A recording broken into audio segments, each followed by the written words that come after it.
Chapter 17 of The Man in the Iron Mask. This recording is in the public domain and is read by Mark Smith of Simpsonville, South Carolina. The Man in the Iron Mask by Alexandre Dumas. Chapter 17. High Treason. The ungovernable fury which took possession of the king at the sight and the perusal of Fouquet's letter to Valliere by degrees subsided into a feeling of pain and extreme weariness. Youth, invigorated by health and lightness of spirits, requiring soon that what it loses should be immediately restored, youth knows not those endless, sleepless nights which enable us to realize the fable of the vulture unceasingly feeding on Prometheus. In cases where the man of middle life, in his acquired strength of will and purpose, and the old, in their state of natural exhaustion, find incessant augmentation of their bitter sorrow, a young man, surprised by the sudden appearance of misfortune, weakens himself in sighs and groans and tears, directly struggling with his grief, and is thereby far sooner overthrown by the inflexible enemy with whom he is engaged. Once overthrown, his struggles cease. Louis could not hold out more than a few minutes, at the end of which he had ceased to clench his hands, and scorch in fancy with his looks the invisible objects of his hatred. He soon ceased to attack with his violent imprecations, not M. Fouquet alone, but even La Valliere herself. From fury he subsided into despair, and from despair to prostration. After he had thrown himself for a few minutes to and fro convulsively on his bed, his nerveless arms fell quietly down, his head lay languidly on his pillow, his limbs, exhausted with excessive emotion, still trembled occasionally, agitated by muscular contractions, while from his breast faint and infrequent sighs still issued. Morpheus, the tutelary deity of the apartment, towards whom Louis raised his eyes, wearied by his anger and reconciled by his tears, showered down upon him the sleep-inducing poppies with which his hands are ever filled. So presently the monarch closed his eyes and fell asleep. Then it seemed to him, as it often happens in that first sleep, so light and gentle, which raises the body above the couch, and the soul above the earth, it seemed to him, we say, as if the god Morpheus, painted on the ceiling, looked at him with eyes resembling human eyes, that something shone brightly, and moved to and fro in the dome above the sleeper, that the crowd of terrible dreams which thronged together in his brain, and which were interrupted for a moment, half revealed a human face, with a hand resting against the mouth, and in an attitude of deep and absorbed meditation. And strange enough, too, this man bore so wonderful a resemblance to the king himself, that Louis fancied he was looking at his own face reflected in a mirror, with the exception, however, that the face was saddened by a feeling of the profoundest pity. Then it seemed to him as if the dome gradually retired, escaping from his gaze, and that the figures and attributes painted by Lebrun became darker and darker as the distance became more and more remote. A gentle, easy movement, as regular as that by which a vessel plunges beneath the waves, had succeeded to the immovableness of the bed. Doubtless the king was dreaming, and in this dream the crown of gold, which fastened the curtains together, seemed to recede from his vision, just as the dome, to which it remained suspended, had done, so that the winged genius which, with both its hands, supported the crown, seemed, though vainly so, to call upon the king, who was fast disappearing from it. The bed still sunk. Louis, with his eyes open, could not resist the deception of this cruel hallucination. At last, as the light of the royal chamber faded away into darkness and gloom, something cold, gloomy, and inexplicable in its nature seemed to infect the air.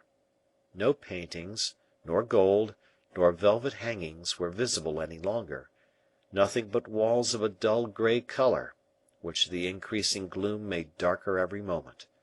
And yet the bed still continued to descend, and, after a minute, which seemed in its duration almost an age to the king, it reached a stratum of air black and chill as death, and then it stopped. The king could no longer see the light in his room, except as from the bottom of a well we can see the light of day. I am under the influence of some atrocious dream, he thought. It is time to awaken from it. Come, let me wake.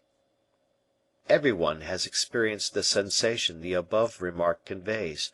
There is hardly a person who, in the midst of a nightmare whose influence is suffocating, has not said to himself, by the help of that light which still burns in the brain when every human light is extinguished, "It is nothing but a dream, after all." This was precisely what Louis XIV. Said to himself, but when he said, "Come, come, wake up," he perceived that not only was he already awake, but still more, that he had his eyes open also. And then he looked all round him. On his right hand and on his left 2 armed men stood in stolid silence, each wrapped in a huge cloak, and the face covered with a mask. One of them held a small lamp in his hand, whose glimmering light revealed the saddest picture a king could look upon. Louis could not help saying to himself that his dream still lasted, and that all he had to do to cause it to disappear was to move his arms or to say something aloud. He darted from his bed, and found himself upon the damp, moist ground. Then, addressing himself to the man who held the lamp in his hand, he said, "What is this, monsieur, and what is the meaning of this jest?" "It is no jest," replied in a deep voice the masked figure that held the lantern. "Do you belong to M. Fouquet?" inquired the king, greatly astonished at his situation. "It matters very little to whom we belong," said the phantom. "We are your masters now. That is sufficient." The king, more impatient than intimidated, turned to the other masked figure. "If this is a comedy," he said, "you will tell M. Fouquet that I find it unseemly and improper, and that I command it should cease." The second masked person to whom the king had addressed himself was a man of huge stature and vast circumference. He held himself erect and motionless as any block of marble. "Well," added the king, stamping his foot, "you do not answer." "We do not answer you, my good monsieur," said the giant, in a stentorian voice, "because there is nothing to say." "At least tell me what you want," exclaimed Louis, folding his arms with a passionate gesture. "You will know by and by," replied the man who held the lamp. "In the meantime, tell me where I am." "Look." Louis looked all round him, but by the light of the lamp which the masked figure raised for the purpose, he could perceive nothing but the damp walls which glistened here and there with the slimy traces of the snail. "Oh, oh, a dungeon!" cried the king. "No, a subterranean passage." "Which leads?" "Would you be good enough to follow us?" "I shall not stir from hence!" cried the king. "If you are obstinate, my dear young friend," replied the taller of the two, "I will lift you up in my arms, and roll you up in your own cloak, and if you should happen to be stifled, why, so much the worse for you." As he said this, he disengaged from beneath his cloak a hand of which Milo of Crotona would have envied him the possession, on the day when he had that unhappy idea of rending his last oak. The king dreaded violence, for he could well believe that the 2 men into whose power he had fallen had not gone so far with any idea of drawing back, and that they would consequently be ready to proceed to extremities, if necessary. He shook his head and said, "It seems I have fallen into the hands of a couple of assassins. Move on, then." Neither of the men answered a word to this remark. The one who carried the lantern walked first, the king followed him, while the second masked figure closed the procession. In this manner they passed along a winding gallery of some length, with as many staircases leading out of it as are to be found in the mysterious and gloomy palaces of Anne Radcliffe's creation. all these windings and turnings, during which the king heard the sound of running water over his head, ended at last in a long corridor, closed by an iron door. The figure with the lamp opened the door with one of the keys he wore suspended at his girdle, where, during the whole of the brief journey, the king had heard them rattle. As soon as the door was opened and admitted the air, Louis recognized the balmy odors that trees exhale in hot summer nights. He paused, hesitatingly, for a moment or two, but the huge sentinel who followed him thrust him out of the subterranean passage. "Another blow," said the king, turning towards the one who had just had the audacity to touch his sovereign. "What do you intend to do with the king of France?" "Try to forget that word," replied the man with the lamp, in a tone which as little admitted of a reply as one of the famous decrees of Minos. "You deserve to be broken on the wheel for the words that you have just made use of," said the giant, as he extinguished the lamp his companion handed to him. "But the king is too kind hearted." Louis, at that threat, made so sudden a movement that it seemed as if he meditated flight, but the giant's hand was in a moment placed on his shoulder, and fixed him motionless where he stood. "But tell me, at least, where we are going," said the king.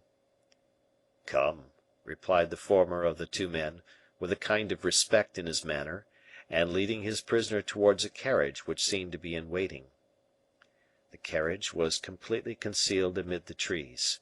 Two horses, with their feet fettered, were fastened by a halter to the lower branches of a large oak. "Get in," said the same man, opening the carriage door and letting down the step. The king obeyed, seated himself at the back of the carriage, the padded door of which was shut and locked immediately upon him and his guide. As for the giant, he cut the fastenings by which the horses were bound, harnessed them himself, and mounted on the box of the carriage, which was unoccupied. The carriage set off immediately at a quick trot, turned into the road to Paris, and in the forest of Senart found a relay of horses fastened to the trees in the same manner the first horses had been, and without a postilion. The man on the box changed the horses, and continued to follow the road towards Paris with the same rapidity, so that they entered the city about 3 o'clock in the morning. The carriage proceeded along the Faubourg Saint Antoine, and after having called out to the sentinel, "By the king's order," the driver conducted the horses into the circular enclosure of the Bastille, looking out upon the courtyard, called La Cour du Gouvernement. There the horses drew up, reeking with sweat, at the flight of steps, and a sergeant of the guard ran forward. "Go and wake the governor," said the coachman in a voice of thunder. With the exception of this voice, which might have been heard at the entrance of the Faubourg Saint Antoine, everything remained as calm in the carriage as in the prison. 10 minutes afterwards, M. de Baisemeaux appeared in his dressing gown on the threshold of the door. "What is the matter now?"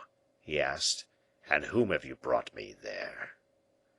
The man with the lantern opened the carriage door, and said 2 or 3 words to the one who acted as driver, who immediately got down from his seat, took up a short musket which he kept under his feet, and placed its muzzle on his prisoner's chest. "And fire at once if he speaks," added aloud the man who alighted from the carriage. "Very good," replied his companion, without another remark. With this recommendation, the person who had accompanied the king in the carriage ascended the flight of steps, at the top of which the governor was awaiting him. "Monsieur d'Herblay," said the latter. "Hush!" said Aramis. "Let us go into your room." "Good heavens, what brings you here at this hour?" "A mistake, my dear Monsieur de Baisemeaux," Aramis replied quietly. "It appears that you were quite right the other day." "What about?" inquired the governor. "About the order of release, my dear friend." "Tell me what you mean, monsieur no, monseigneur," said the governor, almost suffocated by surprise and terror. "It is a very simple affair. You remember, dear Monsieur de Baisemeaux, that an order of release was sent to you." Yes, for Marchiali. Very good. We both thought that it was for Marchiali. Certainly. You will recollect, however, that I would not credit it, but that you compelled me to believe it. Oh, Baisemeaux, my good fellow, what a word to make use of! Strongly recommended, that was all. Strongly recommended, yes, strongly recommended to give him up to you, and that you carried him off with you in your carriage. Well, my dear Monsieur de Baisemeaux, it was a mistake, it was discovered at the ministry, so that I now bring you an order from the king to set at liberty Seldon, that poor Seldon fellow, you know. Seldon? Are you sure this time? Well, read it yourself," added Aramis, handing him the order. Why, said Baisemeaux, this order is the very same that has already passed through my hands. Indeed? It is the very one I assured you I saw the other evening. Parbleu! I recognize it by the blot of ink. I do not know whether it is that, but all I know is that I bring it for you. But then, what about the other? What other? Marchiali. I have got him here with me. But that is not enough for me. I require a new order to take him back again. Don't talk such nonsense, my dear Baisemeaux. You talk like a child. Where is the order you received respecting Marchiali? Baisemeaux ran to his iron chest and took it out. Aramis seized hold of it, coolly tore it in 4 pieces, held them to the lamp, and burnt them. Good heavens, what are you doing? exclaimed Baisemeaux, in an extremity of terror. Look at your position quietly, my good governor, said Aramis with imperturbable self-possession, and you will see how very simple the whole affair is. You no longer possess any order justifying Marchiali's release. I am a lost man. Far from it, my good fellow, since I have brought Marchiali back to you, and all accordingly is just the same as if he had never left. Ah! said the governor, completely overcome by terror. Plain enough, you see, and you will go and shut him up immediately. I should think so, indeed. And you will hand over this Seldon to me, whose liberation is authorized by this order. Do you understand? You do understand, I see, said Aramis. Very good. Baisemeaux clapped his hands together. But why, at all events, after having taken Marchiali away from me, do you bring him back again? cried the unhappy governor, in a paroxysm of terror, and completely dumbfounded. For a friend such as you are, said Aramis, for so devoted a servant, I have no secrets. And he put his mouth close to Baisemeaux's ear, as he said, in a low tone of voice, You know the resemblance between that unfortunate fellow and the king, yes. Very good. The first use that Marchiali made of his liberty was to persist. Can you guess what? How it is likely I should guess. To persist in saying that he was king of France, to dress himself up in clothes like those of the king, and then pretend to assume that he was the king himself. Gracious heavens! That is the reason why I have brought him back again, my dear friend. He is mad, and lets every one see how mad he is. What is to be done, then? That is very simple. Let no one hold any communication with him.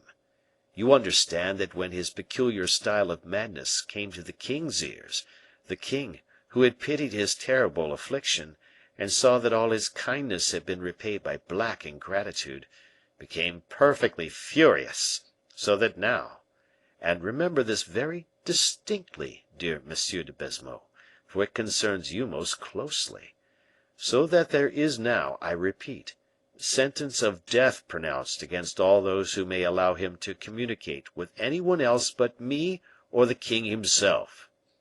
You understand, Baisemeaux? Sentence of death.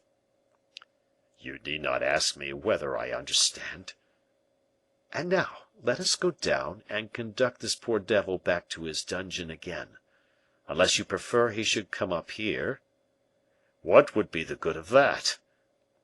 "It would be better, perhaps, to enter his name in the prison book at once." "Of course, certainly, not a doubt of it." "In that case, have him up." Baisemeaux ordered the drums to be beaten and the bell to be rung, as a warning to every one to retire, in order to avoid meeting a prisoner, about whom it was desired to observe a certain mystery. Then, when the passages were free, he went to take the prisoner from the carriage, at whose breast Porthos, faithful to the directions which had been given him, still kept his musket leveled. "Ah! Is that you, miserable wretch?" cried the governor, as soon as he perceived the king. "Very good, very good."